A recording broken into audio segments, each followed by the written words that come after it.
নমস্কার বন্ধুরা, ভজহরি মান্না কিচেনে তোমাদের সবাইকে স্বাগত। আজকে মুগের ডাল দিয়ে পটল আলুর একটু অন্যরকম তরকারি করে তোমাদের সঙ্গে শেয়ার করলাম। চলো কি কি লাগলো, কিভাবে বানালাম, আমরা রান্নাটা শুরু করি। আমি একটু মুগের ডাল নিয়েছি শুকনো, একটু গোটা জিরে আর গোটা ধনে এটা নিয়েছি। এইটাকে আমি কড়াইয়ের মধ্যে শুকনো খোলায় একটু ভেজে নিয়েছি। একটু অভিনবভাবে আমি আলু পটলের ডালনাটা বানাচ্ছি। এটাকে একটু শুকনো খোলায় নেড়ে নিচ্ছি, এরপর আমি এটাকে গুঁড়ো করে নেব। একটা কাচের বাটিতে আমি একটু টক দই নিয়েছি, তাতে একটু হলুদ দিয়ে দিলাম, একটুখানি পরিমাণ মতো নুন দিয়ে দিচ্ছি, একটুখানি চিনি দিয়ে দিচ্ছি, আর একটু সবজি মশলা দিয়ে দিচ্ছি।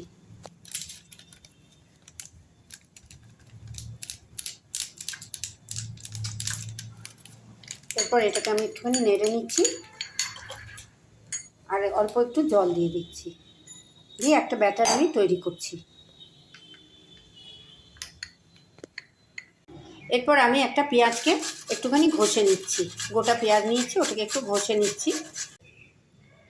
আমি গোটা মুগের ডাল, গোটা জিরে, গোটা ধনেটাকে থেতো করে রেখেছি শিলে, পেঁয়াজটা থেতো করে নিয়েছি, আর ফোড়নের কিছু জিনিস রেখেছি, দইটাও আমার সব মশলা দেওয়া আছে। এবার আমি রান্নায় চলে যাচ্ছি। আমি গ্যাসের মধ্যে একটা কড়াই বসিয়ে দিয়েছি, কড়াইয়ে সরষের তেল দিয়ে দিয়েছি, গরম হয়ে গেছে। এবার পটলগুলোকে আমি ছেড়ে দিলাম, পটলের উপরে একটু নুন দিয়ে দিচ্ছি, আর একটু হলুদ দিয়ে দিচ্ছি, দিয়ে এবার এটাকে আমি ভাজতে ছেড়ে দিচ্ছি। আমি পটলটা ঢাকা খুলে নিচ্ছি, লাল লাল করে ভাজা হয়ে গেছে, ওটাকে এবার আমি তুলে নিচ্ছি।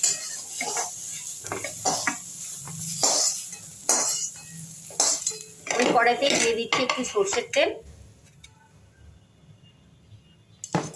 আর একটুখানি ঘি। এবার তার মধ্যে একটু ফোড়নের জন্য আমি শুকনো লঙ্কা, একটা কাঁচা লঙ্কা, শুকনো লঙ্কা আমি ব্যবহার করিনি, আমি কাঁচা লঙ্কা দিয়েছি, তেজপাতা, দারচিনি আর এলাচ সব দিয়ে আমি ফোড়নটা দিয়ে দিয়েছি। এরপরে আমি ফোড়নের ওপরে দিয়ে দিচ্ছি আলুগুলো আমি একটু ভেজে নিচ্ছি।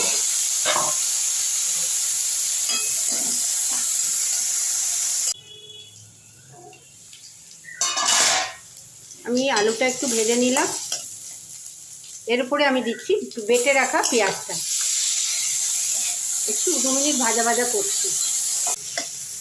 পেঁয়াজটা 2 মিনিট ভেজে নিলাম। এর উপরে আমি যে দইয়ের ঘোলটা করে রেখেছি, নুন, চিনি, হলুদ আর সবজি মশলা দিয়ে আমি দই দিয়ে একটা ঘোলের মতো বানিয়েছি, ওইটা আমি এবার কষে নিচ্ছি আলুর সঙ্গে।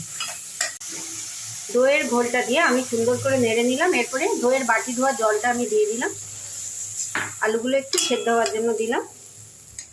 আর আমি যে এই যে ডালের একটা গুঁড়ো ড্রাই ডাল রেখেছি, ওইটাও 1 চামচ দিয়ে দিচ্ছি, পরে আবার আমি এটা ব্যবহার করব, ওটাও দিয়ে দিলাম।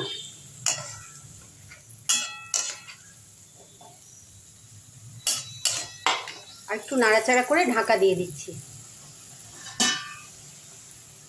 আলুটা একটু সেদ্ধ হওয়ার জন্য। আলুটা প্রায় 2 মিনিট আমি একটু সেদ্ধ করে নিলাম, মোটামুটি আলুটা হয়ে এসছে। হ্যাঁ, আলু সেদ্ধ হয়ে গেছে। এর উপরে আমি দিয়ে দিচ্ছি লাল করে ভেজে রাখা পটলগুলো একটু সেদ্ধ হওয়ার জন্য এবার আমি ঢাকা দিয়ে দিচ্ছি। একটা খুব সুন্দর গন্ধ আসছে, গোটা জিরে, গোটা ধনে, মুগের ডাল ভাজা। এবার আমি একটু ঢাকা দিয়ে দিচ্ছি, যাতে আলু পটলটা একসঙ্গে একটু মাখামাখি হয়ে যায়। এবার আমি ঢাকনাটা খুলে নিচ্ছি, আলু পটল মাখামাখি হয়ে গেছে। একটু কাশ্মীরি লাল মির্চ দিলাম রঙের জন্য, ঝাল বেশি করলাম না। আর দিয়ে দিচ্ছি সেই যে ভাজা ডালের মশলাটা, ডাল, গোটা জিরে, ধনে গুঁড়ো, ওটা ওপর থেকে আবার একটু দিয়ে দিলাম। আমার তরকারির ঘনত্বটা খুব সুন্দর হবে। পটল আলুর একটু অন্যরকম একটা তরকারি আমি করে তোমাদের সঙ্গে শেয়ার করলাম। এটা তোমরা রুটি পরোটা দিয়ে খেয়ে দেখো, খুব ভালো লাগবে। অনেক সময় আমরা ভাবি রুটিটা কী তরকারি করব, এরকম করে দেখো, একটু অন্যরকম গন্ধ, অন্যরকম স্বাদ আসবে। আমার এটা রেডি টু সার্ভ। এবার আমি এটাকে কড়াই থেকে একটু ফুটিয়ে নিচ্ছি, একদম ড্রাই করে তুলে নিচ্ছি। পটল আলুর ডালনাটা আমি একটা থালায় তুলে নিয়েছি। মুগের ডাল দিয়ে এইভাবে পটল আলুর ডালনা করে দেখো, দুর্দান্ত খেতে লাগে রুটি বা পরোটার সঙ্গে। যদি আমার ভিডিওটা তোমাদের ভালো লাগে, অনেক লাইক, শেয়ার, কমেন্ট করো, সাবস্ক্রাইব করে বেল আইকন প্রেস করো, যাতে আমার নিত্য নতুন সব রেসিপি তোমরা সবার আগে দেখতে পাও। কোন বন্ধু কোথা থেকে দেখছো জানিও। আবার দেখা হবে পরবর্তী কোনো নতুন ভিডিও নিয়ে। ধন্যবাদ।